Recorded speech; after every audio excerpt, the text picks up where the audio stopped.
Hi, I'm Beth Lapidus. Welcome to the Infinite Creator Podcast, a slice of the infinite creator world of podcasts, workshops, books, studio visits, speaking, but all of it is really one thing, which is an operating system for exploring and elevating the practice of creating and the life that makes that practice even possible. I know it sounds a little bit like optimizing creativity, but I am not about optimizing. I don't think you're about optimizing, but I am optimistic that you can do the work that you're here to do and become the person that you need to be to make that work. So, that work for various people here is books and painting and comedy and podcasting and film and. It is not medium specific, it's process focused. The process works no matter what the medium is. And yes, I am 100% about process, but also 100% about product, which sounds impossible, but making the impossible possible is creativity. Anyway, enough today. Deciding at least one piece of it, one small piece of it, because there's so much to say about deciding. It's the first of the 8 habits of infinitely creative people.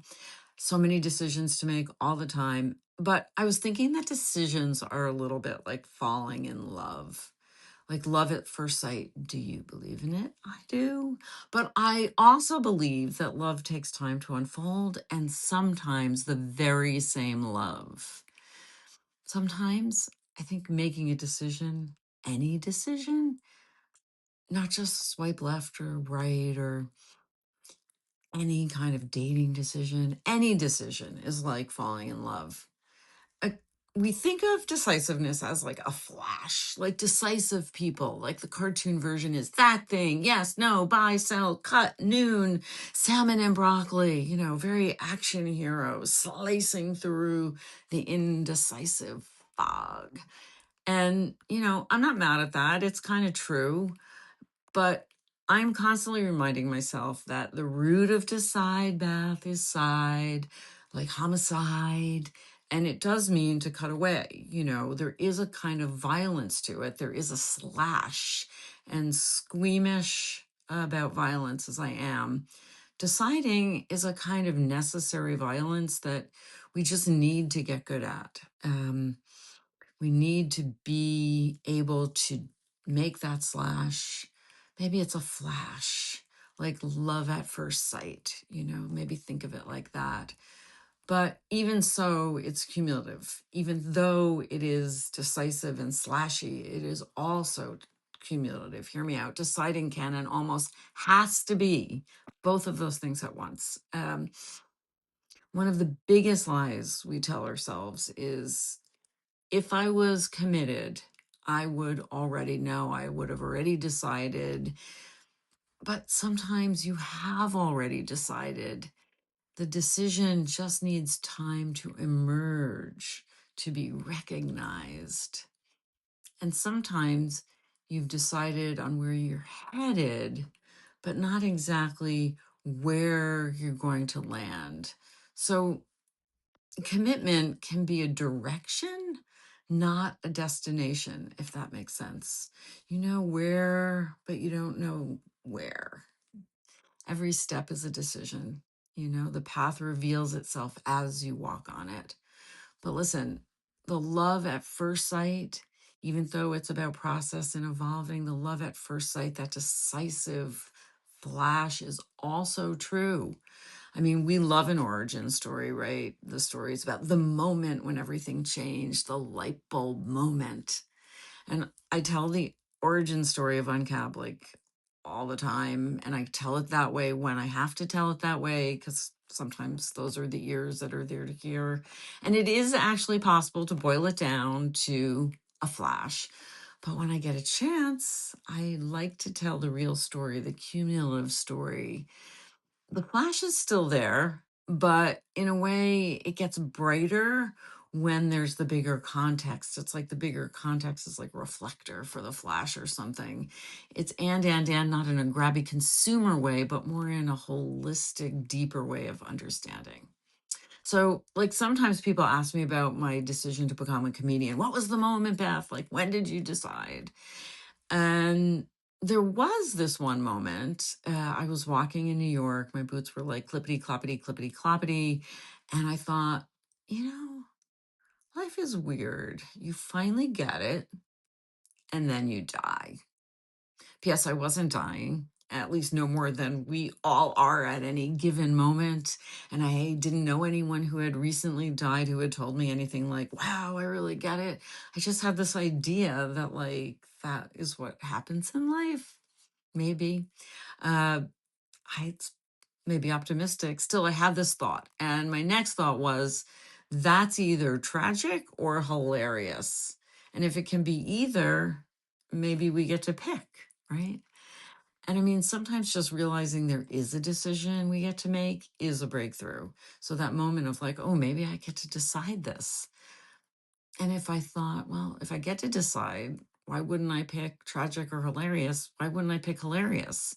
And if I pick hilarious, shouldn't I commit more fully to being funny, not occasionally or accidentally, but a lot of the time and on purpose?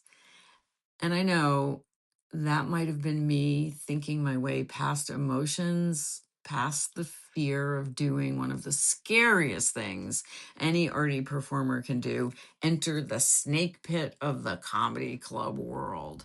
So that walk was the decisive moment. That walk was the singular moment, the light bulb moment. But before that, if I, I'm going to be honest, there was also watching The Tonight Show with my parents and laughing at the comedians, but being very puzzled by many of them, curious, stoked curiosity. And there was also this strange multi purpose room that my friend group at Brown and we claimed this room. It didn't seem to be for anything, and we had this ritual around. We would bring Boston cream pie, a joint got passed around, there was chanting, a great pie, there was one spoon, it was communal, but there were boundaries, one bite, pass it along. It was, in fact, the creation of a sacred space. We never would have called it that. We didn't, no, just wouldn't. We were just kids, as Patti Smith would say, just kids. Anyway, there was this pie, and there was a square cut in the d- hall. There was a wall to the hall wall.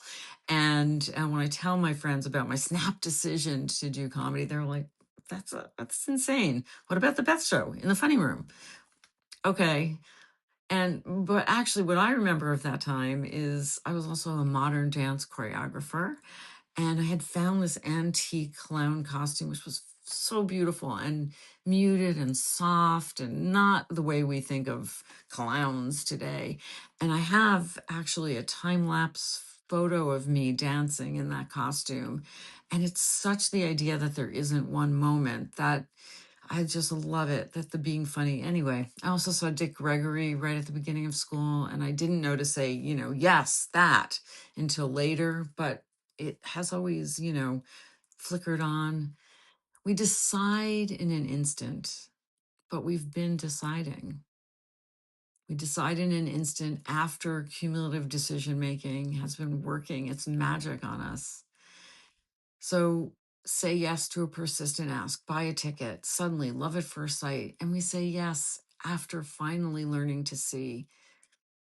It feels instantaneous, but it also is about evolving, which is why this podcast actually also changed today. A year ago, I decided to start doing a podcast as part of the Infinite Creator. And over the past year, this decision kept deciding itself, keeps changing and evolving and becoming itself. And today it became the video version and same conversation, new form. So if videos, how you found me and why you found me, yay, and welcome, special welcome. And I'm very glad you're here. Thanks for listening and watching, even though I do mostly know we listen to podcasts even when there's video. Somehow it's listen, watch. Maybe it's a new verb, listen, watch. Decide to do all the things like subscribe, share, comment. It helps me help more people. And the biggest takeaway from today, I think, if you just want to remember one thing, decisions don't just change what we do, they change who we become just like falling in love. So I'm Beth Lapidus, and I'll see you next time.